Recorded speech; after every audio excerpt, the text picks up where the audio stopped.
નમસ્કાર મિત્રો, વિડીયોમાં સ્વાગત છે। તો મિત્રો, વિડીયોમાં તમે જોઈ શકો છો કે ખજૂરભાઈ અને તેના ધર્મપત્ની મીનાક્ષીબેન દવે આચંગી હનુમાન દાદાના દર્શન કરવા માટે પહોંચ્યા હતા। તો મિત્રો, આ છે ખજૂરભાઈની ભક્તિ। મિત્રો, ખજૂરભાઈ હંમેશા સેવા કાર્ય સાથે અને પોતાના ધર્મ સાથે જોડાયેલા હોય છે। મિત્રો, આજે તે પોતાના ધર્મપત્ની મીનાક્ષીબેન દવે સાથે મિત્રો આચંગી હનુમાન દાદાના દર્શન કરવા માટે પહોંચ્યા હતા। તેને પૂજા પણ કરીને શ્રીફળનો પ્રસાદ પણ લીધો હતો। તો મિત્રો, આ છે ખજૂરભાઈની સાચી માનવતા। મિત્રો, ખજૂરભાઈ હંમેશા સેવા કાર્યથી લોકોના દિલ જીતતા હોય છે, પણ મિત્રો આજે ભક્તિના ભાવથી પણ લોકોના દિલ જીત્યા છે। મિત્રો, કે ખજૂરભાઈ આચંગી હનુમાન દાદાના દર્શન કરવા માટે પહોંચ્યા હતા પોતાના ધર્મપત્ની મીનાક્ષીબેન દવે સાથે।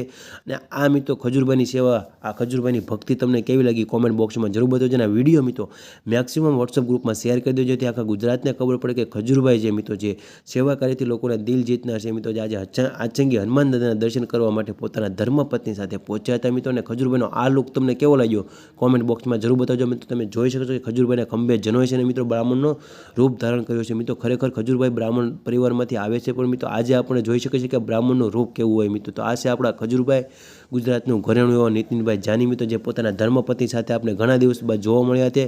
હાલમાં જ તેના લગ્ન થયા હતા, પણ મિત્રો આપણે પહેલી વાર તેને આચંગી હનુમાન દાદાના સાનિધ્યમાં જોયા છે। તો મિત્રો, તમને આ વિડીયો કેવો લાગ્યો કોમેન્ટ બોક્સમાં જરૂર બતાવજો, અને વિડીયો મેક્સિમમ લોકોને શેર કરી દેજો વોટ્સઅપ ગ્રુપમાં મિત્રો, જેથી આખા ગુજરાતને ખબર પડે।